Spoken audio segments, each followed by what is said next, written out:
Good morning, everyone. In last lecture, we have studied about the some certain of lining of in the canal system.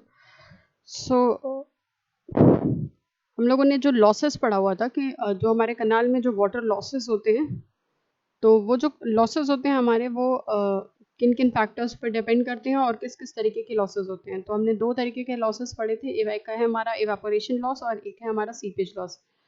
तो evaporation loss और seepage loss दो तरीके के जो major losses हैं हमारे वो कनाल सिस्टम में होते हैं, लेकिन जो इवेपोरेशन लॉस है वो कंपैरेटिवली सीपेज लॉस से काफ़ी कम होता है। और जो हमारा इवेपोरेशन लॉस है, इवेपोरेशन लॉस जो है वो approximately 2 to 3% of the total loss होता है। और मैक्सिमम लिमिट जो होती है वो हमारी समर कंडीशन की होती है, जो कि हमारी अराउंड 7% की होती है। बट अगर हम सीपेज लॉस को देखें तो सीपेज लॉस जो है इसके कंपैरिजन में काफ़ी ज़्यादा होता है, क्योंकि जो इवापोरेशन है, इवापोरेशन जो है वो सीपेज के कंपैरिजन में काफ़ी कम है। और जो मेजर हमारा लॉस है वो सीपेज लॉस है इन कनाल, जो हमारे कनाल में लॉसेस होते हैं उनमें। ठीक है, तो सीपेज लॉस जो है, सीपेज में क्या है कि पानी जो है वो हमारा पर्कुलेट होके, जो भी हमारा क्रॉस सेक्शन है उससे पानी पर्कुलेट होके ग्राउंड वाटर टेबल में चला जाता है। ठीक है, और ग्राउंड वाटर टेबल में जब वो पहुंचता है तो हमारे वाटर टेबल को राइज तो करता है, लेकिन जो हमारा कैपेसिटी होती है कनाल सिस्टम की, उस कैपेसिटी को वो रिड्यूस कर देता है। ठीक है, क्योंकि जितना भी कैपेसिटी होता है हमारा कनाल सिस्टम का, वो पानी को स्टोर करने के लिए ही यूटिलाइज होता है। और फिर उसमें क्या है कि जो हमारे लॉस की वजह से जो हमारा वाटर की वाटर जितना होना चाहिए उसमें उतना ना होके वो कुछ रिड्यूस हो जाता है। इस वजह से जो हमारी वाटर रिक्वायरमेंट होती है क्रॉप की, वो फुलफिल नहीं हो पाती। तो जो सीपेज लॉस है ये कंटिन्यूस लॉस होता रहता है। तो इस लॉस से बचने के लिए हम लोगों ने क्या किया था, लाइनिंग प्रोवाइड की। ठीक है, तो हम लोगों ने पढ़ा था कि लाइनिंग जो है हम लोग क्यों प्रोवाइड करते हैं और किस तरीके की लाइनिंग हम लोग जो है वो देते हैं कनाल सिस्टम को अपने। तो लाइनिंग, हमारा जो बेसिक इंटेंशन है लाइनिंग प्रोवाइड करने का वो यही है कि हमने क्या करना है कि जो हमारा लॉस है उस लॉस को रिड्यूस करने के लिए ही हम लोग किसी एक सर्टेन मटेरियल की लाइनिंग जो है प्रोवाइड करते हैं। तो हम लोग मटेरियल किस बेसिस पे चुनेंगे, तो मटेरियल को चूज़ करने का हमारे पास जो रहता है कि हमारा जो भी ईजिली नियर बाय अवेलेबल जो हमारा मटेरियल होता है, हम उससे ही क्या करते हैं कि हम लोग लाइनिंग करते हैं। तो उसके लिए भी हमने पढ़ रखा था कि हमारा हार्ड लाइनिंग होती है और एक होती है हमारी जो अर्थ लाइनिंग होती है। तो जो हमारी हार्ड सरफेस की लाइनिंग है, हार्ड सरफेस की लाइनिंग में क्या होता है कि जैसे मान लीजिए हमारा कास्ट इन सीटू जो सीमेंट कंक्रीट हो गया, ठीक है, उसके अलावा जो हमारा प्लास्टर लाइनिंग हो गई, सीमेंट कंक्रीट टाइल्स की लाइनिंग हो गई या ब्रिक की लाइनिंग हो गई, असफाल्ट की लाइनिंग है। तो ये सब जो लाइनिंग है हमारे बोल्डर्स वगैरह की जो लाइनिंग है वो किस तरीके की लाइन है, हार्ड सरफेस की लाइनिंग है। ठीक, और जो हमारा अर्थ टाइप लाइनिंग है उसमें जैसे हमने कॉम्पैक्ट अर्थ की लाइनिंग कर दी, ठीक है, सीमेंट और सॉइल सीमेंट की लाइनिंग कर दी, तो ये हमारा अर्थ टाइप की लाइनिंग है। तो हम लोग जो लाइनिंग मटेरियल प्रोवाइड करते हैं वो लाइनिंग मटेरियल हम इस वजह से ही देते हैं कि हमारा जो भी ईजिली नियर बाई हमारा मटेरियल होता है उससे ही हम लोग क्या करते हैं, लाइनिंग प्रोवाइड करते हैं। क्योंकि अगर हम अगर मान लीजिए जैसे cast in situ cement concrete की लाइनिंग कर रहे थे, एक तो वो कॉस्ट के पॉइंट ऑफ व्यू से थोड़ा सा थोड़ा क्या काफ़ी महंगा है, तो कॉस्ट अफेक्ट जो है वो उसका आ नहीं पाता है। उसके अलावा अगर हम किसी मटेरियल को दूर से लेके आएंगे तो उसमें जो ट्रांसपोर्टेशन चार्ज है वो भी इन्वॉल्व हो जाता है। तो इसकी वजह से क्या करते हैं हम, जो मटेरियल लगाते हैं उसकी लाइनिंग हम लोग ये देखते हैं कि जो भी हमारे पास ईजिली अवेलेबल ईजिली जो हमारे पास मटेरियल रिक्वायर्ड होगा हम वही टाइप की लाइनिंग लगाएंगे। तो हमने उसमें पढ़ा था कि जैसे पडल क्ले लाइनिंग है, तो पडल क्ले लाइनिंग के बारे में देखा था, और ब्रिक लाइनिंग जो भी थी, हम लोगों ने कई तरीके की लाइनिंग पढ़ रखी थी। देखना है हमको कि रिक्वायरमेंट क्या है हमारी गुड लाइनिंग की। ठीक है, अगर लाइनिंग हम प्रोवाइड कर रहे हैं तो गुड लाइनिंग की रिक्वायरमेंट्स क्या क्या होती हैं। तो हमने देखा था सबसे पहले क्या होता है हमारा इकोनॉमी। ठीक है, तो जो हमारा इकोनॉमी है,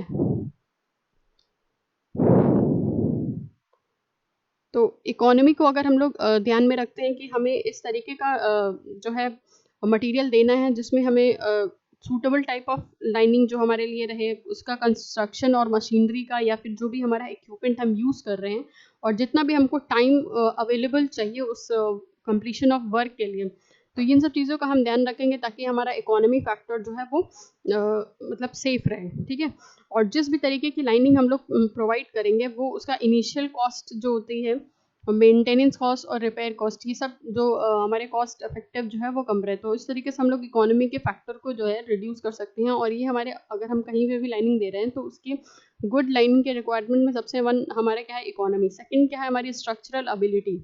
ठीक है, तो स्ट्रक्चरल एबिलिटी का मतलब क्या हुआ कि जैसे मान लीजिए जो भी हम लाइनिंग प्रोवाइड कर रहे हैं, जिस भी मटेरियल की लाइनिंग प्रोवाइड कर रहे हैं, उसके अंदर क्या फिनोमिना होनी चाहिए कि कम से कम वो जो हमारा जैसे कि कनाल में हम लोग क्या करते हैं, पानी भर के रखते हैं, तो जो हमारा पानी है उसका जो प्रेशर आता है, हमारा सब सॉइल वाटर प्रेशर जो आ रहा है बिहाइंड द लाइनिंग से, तो या फिर जो हमारा सब ग्रेड की वजह से जो सैचुरेशन हो रहा है उसकी वजह से, या फिर रेन की वजह से, या फिर हमारा अगर कनाल का सडन ड्रॉ डाउन हो जाता है तो उसकी वजह से जो भी हमारे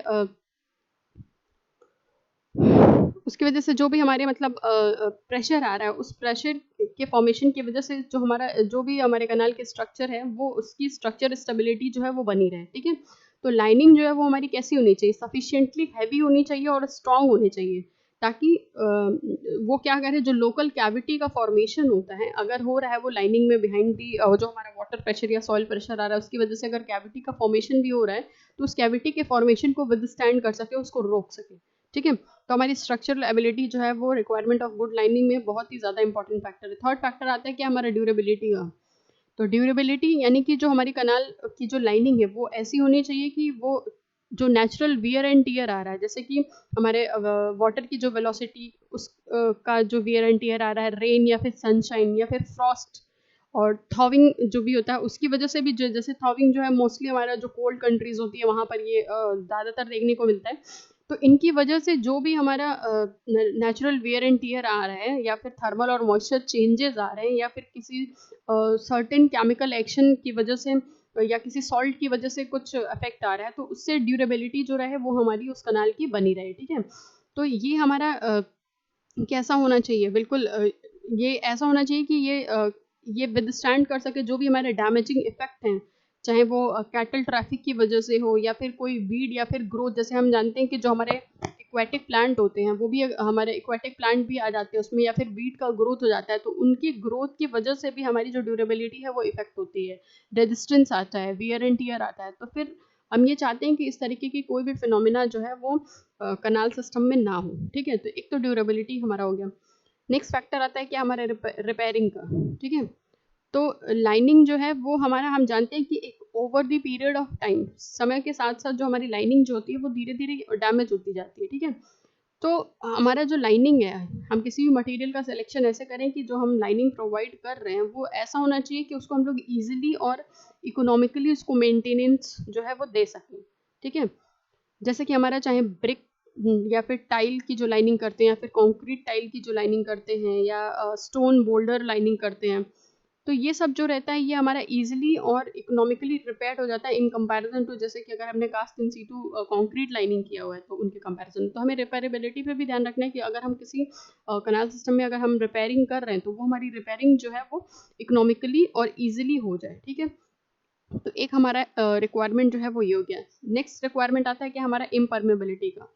तो जो हमारी परमेबिलिटी है लाइनिंग की, ठीक है, तो हमारा ऐसा होना चाहिए कि कहीं से भी हमारा जो स्ट्रैटम हो वो कोई भी परमिएबल ना हो। ठीक है, तो ये चीज़ का तो हमें खास ध्यान रखना है कि जो परमिसिबल वैल्यू है, जो सीपेज लॉसेस कनाल से हो रहे हैं किसी पर्टिकुलर एरिया से, वो किस पर डिपेंड करते हैं, वो जो भी हमारी लोकल कंडीशंस होती हैं उस पर डिपेंड करती है। जैसे कि जो वैल्यूज़ हैं हमारी लैंड या वाटर की या पॉपुलेशन इंटेंसिटी की, तो उस बेसिस पे ये जो है हमारा डिपेंड करता है। ठीक है, तो ये सब जो है हमारे कुछ कुछ तरीके के जो है रिक्वायरमेंट है गुड लाइनिंग के। एक हमारा रिक्वायरमेंट ये भी है कि जो भी हमारा रेजिस्टेंस हो रहा है एरोजन में, तो कभी कभी क्या होता है कि जो कनाल होता है हमारा वो एक considerable amount of sediment load जो है वो अपने साथ लेके आता है। ठीक है, तो इसकी वजह से क्या होता है, हमारे जो लाइनिंग मटेरियल होता है उसमें अब्रेजन अब्रेजन जो है वो आता रहता है, क्योंकि हमारे पास एक अच्छा खासा सर्टेन अमाउंट में, कुछ कंसिडरेबल अमाउंट में हमारे पास सेडिमेंट लोड है। तो सेडिमेंट लोड हमारा कहाँ से आ रहा है, जो भी हमारा रिवर नियर बाई, जो रिवर के अक्रॉस हमने जो कनाल सिस्टम बनाया तो रिवर से हमारा सेडिमेंट लोड भी आ रहा है। तो सेडिमेंट लोड आने की वजह से लाइनिंग पे क्या होती है, अब्रेजन होने लगता है। ठीक है, तो अब्रेजन होने की वजह, तो अब ऐसे कंडीशन में क्या करते हैं, तो हमें जो लाइनिंग है कनाल की ऐसे चूज करनी चाहिए कि वो जो ये हमारे सेडिमेंट लोड की वजह से अब्रेजन आ रहा है उस अब्रेजन को वो क्या कर सकें, मतलब उस अब्रेजन को वो काउंटरैक्ट कर सकें। ठीक है, तो जैसे कि हमारा सीमेंट कंक्रीट या फिर स्टोन बोल्डर की लाइनिंग होती है, वो उनका जो अब्रेजन रेजिस्टेंस होता है इन कंपैरिजन टू ब्रिक या फिर टाइल लाइनिंग के कंपैरिजन में, जो बोल्डर या फिर सीमेंट कंक्रीट या स्टोन का जो अब्रेजन होता है वो वैल्यू उसकी ज़्यादा होती है, अब्रेजन पावर ज़्यादा होती है। तो एरोजन से भी रेजिस्टेंस होना चाहिए। ये हमारा कुछ कुछ सर्टेन फिनोमिना है जो कि हमारे कनाल की लाइनिंग में, मतलब ये इंपॉर्टेंट रोल प्ले करता है। तो जब भी हम कनाल का कंस्ट्रक्शन करेंगे तो इकोनॉमी, उसकी स्ट्रक्चरल एबिलिटी, उसकी durability, resistance, repairability, इम्परमिएबिलिटी, hydraulic efficiency, इन सारे फैक्टर्स को हमको ध्यान में रखना होता है, ठीक है। तो ये तो था हमारा कनाल की लाइनिंग के बारे में। नेक्स्ट हमने जो टॉपिक देखा है वो क्या है, वाटर लॉगिंग और ड्रेनेज सिस्टम के बारे में। तो वाटर लॉगिंग क्या है? तो वाटर लॉगिंग जो है हमारी ऐसी फिनोमिना है जिसकी वजह से जो प्रोडक्टिविटी ऑफ लैंड है, जो भी लैंड है हमारी, उसकी प्रोडक्टिविटी जो है वो सीधे तौर पे या फिर आप कह सकते हो कि इनडायरेक्टली जो है वो अफेक्ट करती है, ठीक है। और ये अफेक्ट क्यों करती है? क्योंकि हमारा जो हाई वाटर टेबल होता है, हाई वाटर टेबल की वजह से क्या होता है कि हमारी प्रोडक्टिविटी जो है वो अफेक्ट होती है, क्योंकि हमारा जो भी क्रॉप या प्लांट है उसका रूट जोन जो है वो फुल्ली फ्लडेड होता है, ठीक है। तो इसमें क्या होता है कि प्लांट्स के जो रूट जोन होते हैं, रूट जोन में हमारा फुल्ली फ्लडेड होने की वजह से वो इल एरेटेड हो जाते हैं, उनको स्पेस नहीं मिलता है, ठीक है। तो वाटर लॉगिंग का अगर हम डेफिनेशन देखें तो water logging is a phenomena in which productivity of land get affected by the high water table leading to the flooding of root zone, ठीक है।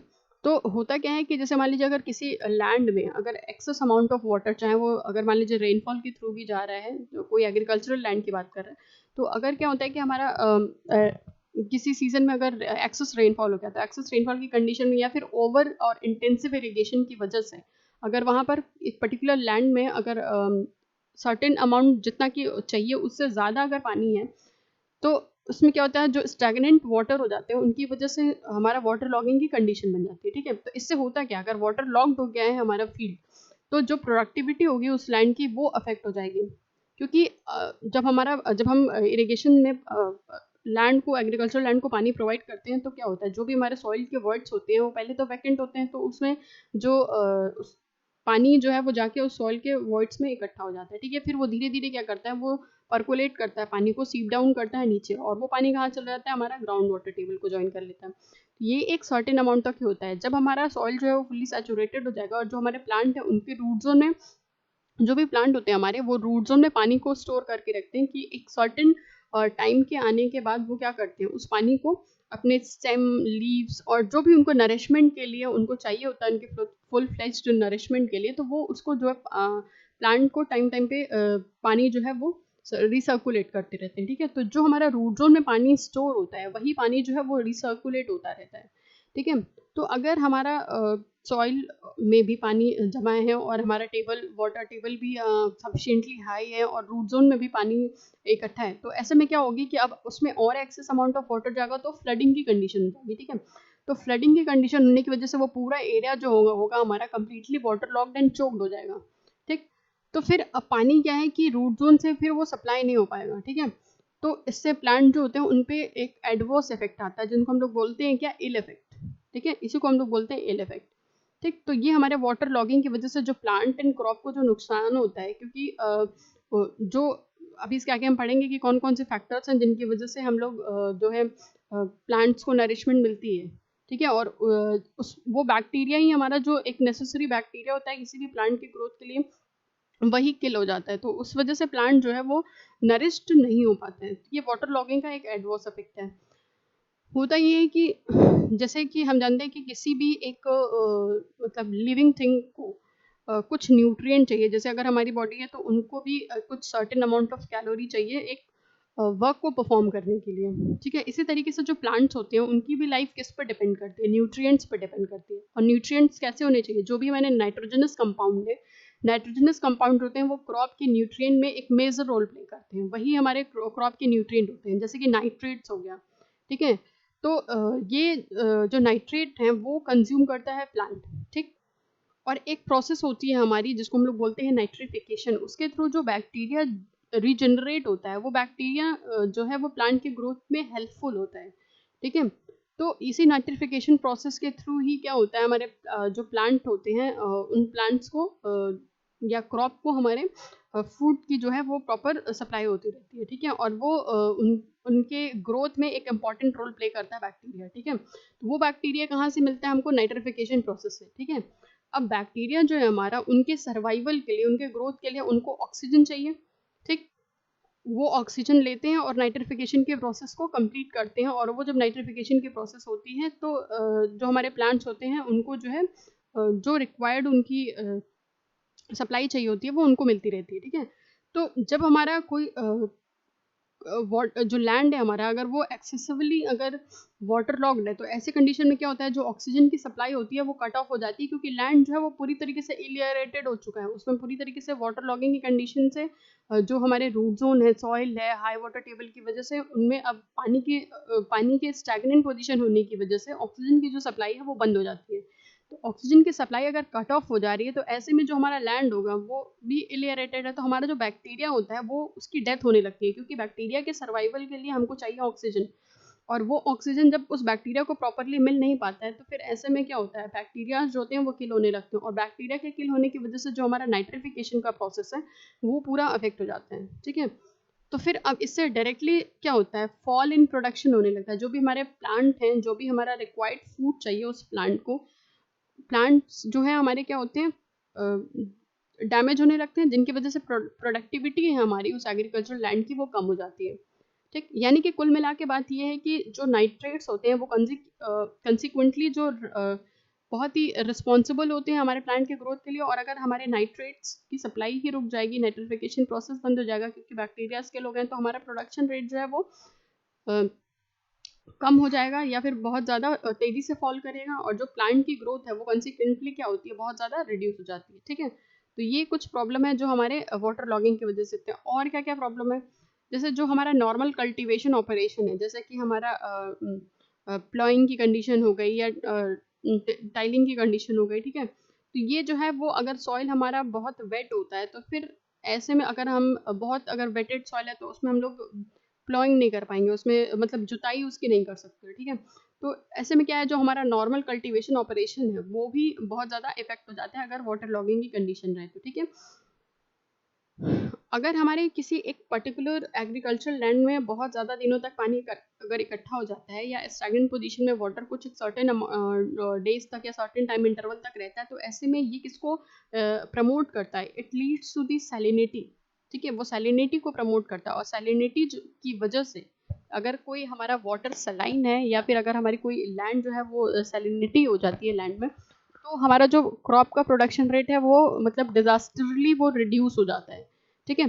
तो वाटर लॉगिंग से हमें सबसे पहले तो हमारा जो प्रोडक्शन की ग्रोथ है, वो प्रोडक्शन की ग्रोथ खत्म हो जाती, ग्रोथ जो होती है हमारे प्लांट की वो खत्म हो जाती है, प्रोडक्शन रेट जो है वो खत्म हो जाता है। क्यों? क्योंकि हमारे जो बैक्टीरियाज होते हैं वो बैक्टीरियाज को सफिशिएंट अमाउंट में न्यूट्रिएंट्स ना मिल पाने की वजह से, ऑक्सीजन ना मिल पाने की वजह से वो बैक्टीरियाज किल होने लगते हैं, नाइट्रिफिकेशन प्रोसेस खत्म हो जाती है, और इसकी वजह से हमारा जो प्लांट का ग्रोथ है वो स्टॉप हो जाता है।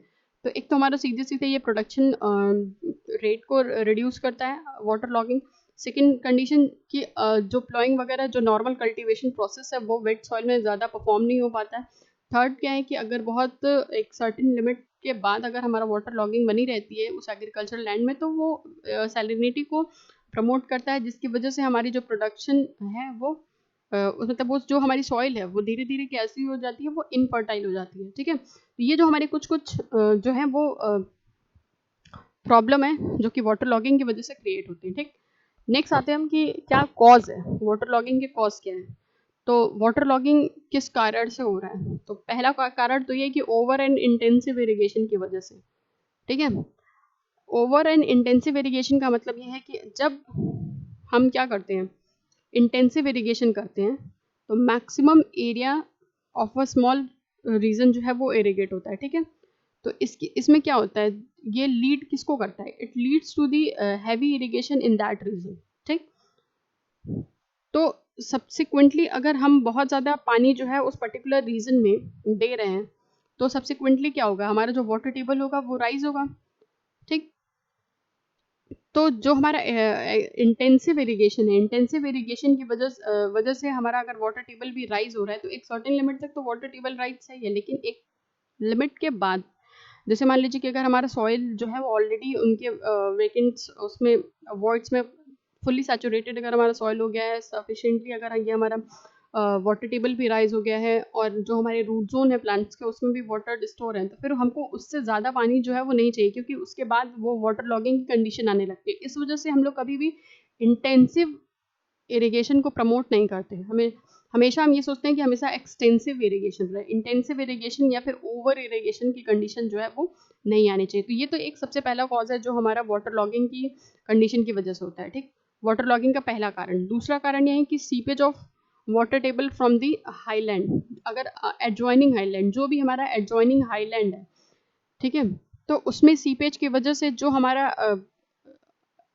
एडजॉइनिंग जो हमारी फील्ड होगी वो भी अफेक्ट होगी। ठीक है, तो जैसे मान लीजिए कोई हमारा हाई लैंड है जो कि एक एग्रीकल्चरल लैंड से एडजॉइनिंग पोजीशन में, ठीक, तो क्या होता है कि उस हाईलैंड से पानी जो है वो सीप डाउन होता है और वो सब सॉइल वाले लेयर में आ जाता है। ठीक है, सब सॉइल वाले लेयर में आ जाता है और फिर वो क्या करता है, लैंड को अफेक्ट करता है और उसकी वजह से भी वाटर टेबल जो है हमारा क्या होता है, राइज हो जाता है। ठीक है, तो ये जो हमारा सीपेज का सीपेज ऑफ वाटर हो रहा है एडजॉइनिंग हाई लैंड में, उसकी वजह से भी हमारी प्रोडक्टिविटी या फिर आप कह सकते हो कि जो वाटर लॉकिंग की कंडीशन है वो एडजॉइनिंग लैंड्स में हमेशा बनी रहती है, क्योंकि हमारा जो पानी का पर्कोलेशन होता है वो सॉइल, सब सर्फेसेस, सब सर्फेसेस के थ्रू होते हुए होता है।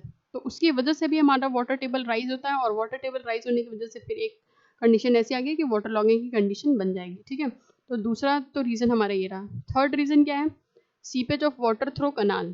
ठीक है, कनाल के माध्यम से अगर सीपेज हो रहा है तो उसकी वजह से कैसे वाटर लॉगिंग होगी। तो जैसे क्या होता है कि जो भी हमारे बेड और साइड होते हैं कनाल के या फिर एडजॉइनिंग कनाल रिजर्वोयर के, जो भी हमारे बेड और साइड होते हैं वो सिचुएटेड होते हैं कहाँ, एट हायर लेवल। ठीक, एक हायर लेवल पे वो सिचुएटेड है और पानी जो है वो धीरे धीरे हमारा पर्कोलेट हो रहा है और अफेक्ट क्या कर, किसको अफेक्ट करता है, वो जो भी हमारा एडजॉइनिंग लैंड होता है उसको अफेक्ट करता है। ठीक है, इसकी वजह से होता क्या है कि अगर हमारा किसी भी कनाल सिस्टम से पानी जो है उसके बेड्स एंड बाउंड्रीज या फिर साइड से हमारा पानी जो है वो पर्कोलेट हो रहा है सीपेज के माध्यम से, वो कहाँ आता है, हमारे ग्राउंड वाटर टेबल में आता है और फिर वो ग्राउंड वाटर टेबल को हाई कर देता है। उसकी वजह से भी हमारा क्या होता है, वाटर लॉगिंग की कंडीशन जो है वो बनती है। ठीक, नेक्स्ट आता है क्या हमारा, नेक्स्ट हमारा कॉज है इनएडिक्वेट सरफेस ड्रेनेज। अगर प्रॉपर ड्रेनेज, जो भी हमारा प्रॉपर ड्रेनेज की प्रॉब्लम, प्रॉपर ड्रेनेज अगर ना प्रोवाइड किया जाए तो उसकी वजह से जैसे हमारा जो स्टॉर्म वाटर है, ठीक है, वो लैंड से ही फॉल करता है। ठीक है, स्टॉर्म वाटर है वो लैंड के थ्रू होते हुए जाता है। ठीक, और जो हमारा एक्सेस इरिगेशन वाटर है वो भी कॉन्स्टेंटली पर्कोलेट होता है। अब स्टॉर्म वाटर की वजह से भी जो हमारा वाटर टेबल राइज कर रहा है और जो हमारा कॉन्स्टेंटली जो पानी पर्कुलेट हो रहा है इरिगेशन की वजह से, अगर एक्सेस इरिगेशन, क्योंकि नॉर्मली क्या होता है कि जब इरिगेशन से पानी जो हमारा कनाल सिस्टम से दिया जाता है जो भी हमारे एग्रीकल्चरल फील्ड में, तो जो कल्टीवेटर होता है वो maximum to maximum amount of water जो है वो लेना चाहता है, तो उस की वजह से वो क्या होता है, एक्सेस इरिगेशन करता है। तो एक्सेस इरिगेशन की वजह से अगर हमें जितना वाटर रिक्वायरमेंट चाहिए उस पर्टिकुलर क्रॉप के लिए उतना अगर हम पानी दें तो फिर हमारा जो लैंड है वो इफेक्टेड नहीं होगा और वाटर लॉगिंग की कंडीशन भी नहीं बनेगी। लेकिन क्या होता है कि एक्सेस इरिगेशन की वजह से भी अगर पानी जो है हमारा पर्कुलेट हो रहा है, सीप डाउन हो रहा है और वो नीचे जाता है, हाई वाटर टेबल को राइज कर देता है। उसके साथ ही अगर हमारा स्टॉर्म की कंडीशन भी आ रही है तो रेन स्टॉर्म की वजह से भी जो हमारा स्टॉर्म वाटर होता है वो भी क्या होता है, वो भी जो हमारा लैंड पे आ रहा है वो भी क्या होगा, धीरे धीरे वो भी पर्कुलेट होगा। तो अगर इसको प्रॉपर ड्रेनेज नहीं मिलेगा तो इन दोनों की वजह से भी क्या प्रॉब्लम आएगी, वाटर लॉगिंग की कंडीशन बन जाएगी। ठीक है, क्योंकि अल्टीमेटली क्या होता है, अल्टीमेटली ये दोनों मिलकर वाटर टेबल लेवल जो होता है उसको राइज कर देते हैं। ठीक है, इसी तरीके से ये अंडरग्राउंड रिजर्वॉयर के भी लेवल को राइज कर देते हैं। तो ये जो कॉन्स्टेंटली रेज होता है लेवल, उसकी वजह से भी वाटर लॉगिंग की कंडीशन बन जाती है। ठीक है, नेक्स्ट हमारा क्या कॉज है, नेक्स्ट कॉज है हमारा इनएडिक्वेट नेचुरल ड्रेनेज। ठीक है, इनएडिक्वेट नेचुरल ड्रेनेज, मान लीजिए कि जो भी हमारा सॉइल है उस सॉइल की हमारी लेस परमेबिलिटी है। ठीक है, लेस परमेबल होने की वजह से जो हमारा सब स्ट्रैटम है below the top layer of the pervious layer के ठीक नीचे वाली जो टॉप लेयर है वो ड्रेन को प्रमोट नहीं कर पाती है। ठीक है, तो इस वजह से भी हमारी वाटर लॉगिंग की कंडीशन बनती है। नेक्स्ट कॉज होता है हमारा क्या, हैवी रेन। ठीक है, हैवी रेनफॉल की वजह से एक हमारा देखा जाए तो टेम्परेरी वाटर लॉगिंग की कंडीशन बन जाती है। ठीक, और अगर हमारी गुड ड्रेनेज अगर हम प्रोवाइड ना करें तो ये जो वाटर लॉगिंग है एक टेम्परेरी वाटर लॉगिंग है, कुछ टाइम के बाद ये रिमूव हो जाती है, लेकिन ये एक अगर हम इस ड्रेनेज सिस्टम जो है अगर वो हमारा सही नहीं रहेगा, गुड ड्रेनेज अगर हम उस एरिया में प्रोवाइड ना कराएं, उस फील्ड में प्रोवाइड ना कराएं, तो ये हमारा कंटिन्यूड वाटर लॉगिंग में भी कन्वर्ट हो सकता है। ठीक है, तो एक तो हमारा हैवी रेन की वजह से भी वाटर लॉगिंग होती है। ठीक, तो ये तो है हमारे कुछ कुछ कॉज हैं जिनकी वजह से वाटर लॉगिंग की कंडीशन जो है वो बन रही है। ठीक है, नेक्स्ट क्या आता है हमारा इल इफेक्ट। क्या क्या इल इफेक्ट होते हैं अगर हमारा वाटर लॉगिंग की कंडीशन बन रही है? तो वाटर लॉगिंग से सबसे पहला इल इफेक्ट तो ये है कि मतलब जो हमारी इफेक्ट हो रही है प्रोडक्टिविटी पे, सीधा सीधा हमारा जो प्रोडक्टिविटी है वो रिड्यूस हो रहा है। और वो हमने अभी देखा कि जो भी बैक्टीरियाज किल हो रहे हैं, उन बैक्टीरिया को ऑक्सीजन की सप्लाई ना मिल पाने की वजह से वो बैक्टीरियाज क्या होते हैं, वो किल हो जाते हैं। ठीक है, तो उनकी जब ऑक्सीजन की सप्लाई जो है वो कट ऑफ हो जाती है, क्योंकि हमारा जो वाटर है वो एक बिल्कुल स्टैग्नेंट फॉर्म में है। तो स्टैग्नेंट फॉर्म में होने की वजह से उनको ऑक्सीजन नहीं मिल पाता, जिसकी वजह से बैक्टीरियाज की डेथ होने लगती है। और जब बैक्टीरियाज जो है हमारे, वो बिल्कुल बहुत हेल्पफुल होते हैं हमारे किसके लिए, जो हमारा लैंड होता है उसकी प्रोडक्टिविटी के लिए, उसको जो हमारा क्रॉप है उनके नरिशमेंट के लिए वो बैक्टीरिया जो है बहुत ही इंपॉर्टेंट रोल प्ले करते हैं। तो इस वजह से जब हमारे बैक्टीरिया ही किल हो गए, तो अब उनको नरिशमेंट, फुल फ्लेश नरिशमेंट नहीं मिल पाती है क्रॉप को जितनी की उसकी रिक्वायरमेंट होती है। तो सबसे सीधा इफेक्ट तो हमारा इल इफेक्ट जो वाटर लॉगिंग का बन रहा है, वो सीधा इफेक्ट क्या है, हमारी जो प्रोडक्टिविटी पे आ रही है। हमारी प्रोडक्टिविटी जो है वो डिजास्टरली रिड्यूस हो जाती है। ठीक है, उसके बाद क्या आता है हमारा डेथ ऑफ बैक्टीरिया। ठीक है, अभी हमने देखा कि बैक्टीरियाज जो किल होते हैं, बैक्टीरियाज की जो डेथ हो जाती है, तो बैक्टीरियाज जो हैं वो बहुत ही हेल्पफुल होते हैं। ठीक है, प्रोडक्शन के लिए बहुत ही हेल्पफुल होते हैं, और वो बैक्टीरियाज गुड बैक्टीरियाज होते हैं, तो उनका भी डेथ होने लगता है। इसकी वजह से हमारा जो सॉइल है वो इनफर्टाइल की तरफ बढ़ जाता है। और अगर हम उसमें वापस से भी अगर हम क्रॉप को लगाना चाहें कुछ एक टाइम के बाद, तो वो भी उतना उसकी फर्टिलिटी रेट नहीं रहती है जितनी कि नॉर्मली उसकी होनी चाहिए। एक तो ये हमारा इल इफेक्ट है।